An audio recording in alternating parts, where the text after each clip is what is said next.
వైసీపీని వీడి టీడీపీలో చేరిన ఆ ముగ్గురులో ఎవరు గెలిచినా రాజకీయ సన్యాసం తీసుకుంటానని అన్నారు ఆ మాజీ మంత్రి. పార్లమెంట్ ఎన్నికల్లో ఓడిపోయినా పాలిటిక్స్లో ఉండనని శపథం చేసేశారు. కానీ ముగ్గురులో ఇద్దరు మళ్లీ గెలిచారు. ఛాలెంజ్ చేసిన ఆ మాజీ మంత్రి ఓడిపోయారు. దీంతో ఆయన మంగమ్మ శపథం ఏమైందని ప్రజలు ప్రశ్నిస్తున్నారు. ఇంతకీ ఎవరా మాజీ మంత్రి? ఆయన ఛాలెంజ్ పై ఎలాంటి చర్చలు సాగుతున్నాయి? మాట తప్పను మడమ తిప్పనంటూ నాలుక మడద పెట్టేశారా? ఆ ముగ్గురు నేతలు ఎవరు? ఆయన ఛాలెంజ్ని స్వీకరించిందెవరు?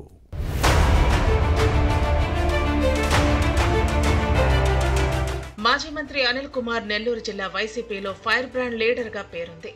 ముందుగా తన వ్యతిరేకులకు సవాళ్లు విసరటం, శపథాలు చేయటం, ఏదైనా తేడా వస్తే రాజకీయాల్లో ఇవన్నీ కామన్ అంటూ లైట్ తీసుకోవటం ఈ నేత నైజం.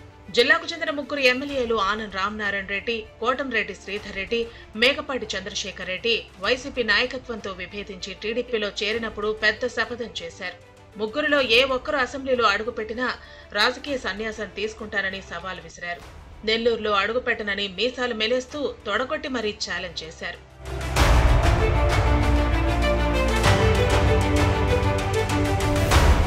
ఎన్నికల ఫలితాల్లో వైసీపీ జాతకం తిరగబడింది. ప్రతిపక్ష హోదా కూడా దక్కలేదు.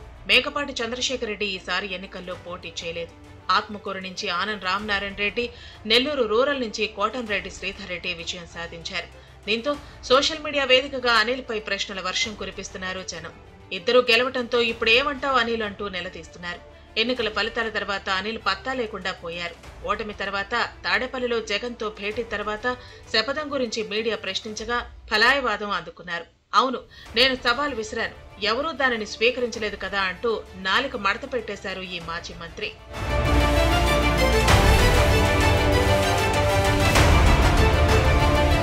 వాస్తవానికి అనిల్ కుమార్ సవాల్ విసిరిన వెంటనే మేకపాటి చంద్రశేఖర్ రెడ్డి స్పందించారు. 2019లో 2000 ఓట్ల మెజార్టీ కూడా రాలేదు. సవాల్ విసురుతావా, తేల్చుకుందాం రా అంటూ ఓ రేంజ్ లో ఛాలెంజ్ చేశారు. ఒక్కరు గెలవకున్నా నేను శాశ్వతంగా రాజకీయ సన్యాసం తీసుకుంటా, ఒక్కరు గెలిచినా నువ్వు రాజకీయ సన్యాసం తీసుకోవాలి, మగాడివైతే అదే మాట మీద ఉండు అంటూ ప్రతి సవాల్ విసిరిన విషయాన్ని గుర్తు చేసుకోవాలి. అయితే అనిల్ కుమార్ మాత్రం తన సవాల్ను ఎవరూ స్వీకరించలేదని మాట మార్చేయటం పొలిటికల్ సర్కిల్స్ లో హాట్ టాపిక్ గా మారింది. అంతేకాదు, పార్లమెంటు ఎన్నికల్లో నర్సరావుపేట సీటులో ఓడిపోతే రాజకీయ సన్యాసం తీసుకుంటారని ప్రకటించారు. కానీ పరాజయం పాలయ్యారు. టీడీపీ అభ్యర్థి లావు శ్రీకృష్ణదేవరాయల చేతిలో చిత్తుగా ఓడిపోయారు. కానీ తన సవాళ్లు మాత్రం గాలి కొదిలేశారు.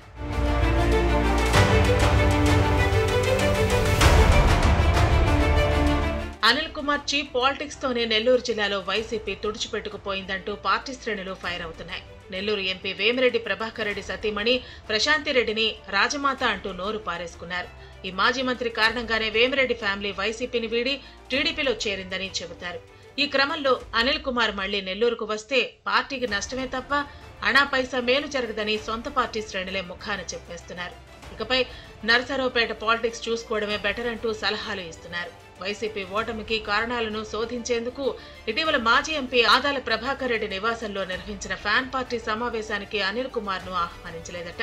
అనిల్ కుమార్ అంటేనే మాజీ మంత్రి కాకాణి గోవర్ధన్ రెడ్డి, మాజీ ఎంపీ ఆదాల ప్రభాకర్ రెడ్డికి అస్సలు గిట్టడం లేదు. ఈవీఎం విధ్వంసం కేసులో అరెస్టై నెల్లూరు జైల్లో ఉన్న మాజీ ఎమ్మెల్యే పిన్నెల్లి రామకృష్ణారెడ్డిని పరామర్శించేందుకు జగన్ ఇక్కడికి వచ్చారు. ఆ సమయంలో అనిల్ కుమార్ కూడా అధినేత వెంటే ఉన్నారు. మళ్లీ ఈయనెందుకు వచ్చారంటూ సొంత పార్టీ శ్రేణుల్లోనే చర్చ సాగింది.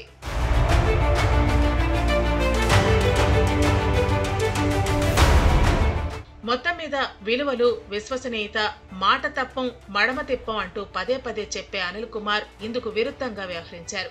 విలువలకు పాతరేసి మాట తప్పి మడమ తిప్పేశారు. అనిల్ సవాల్ కు మాజీ ఎమ్మెల్యే మేకపాటి ప్రతి సవాల్ చేశారు. కానీ తన ఛాలెంజ్ ని ఎవరూ స్వీకరించలేదని అనటం ఈ నేత ఫలాయనవాదానికి నిదర్శనం. నోరుంది కదా అని ఇష్టం వచ్చినట్టు రెచ్చిపోతే అనిల్ కుమార్ లాంటి పరిస్థితులు ఎవరికైనా తప్పబంటున్నారు పొలిటికల్ పండిట్స్.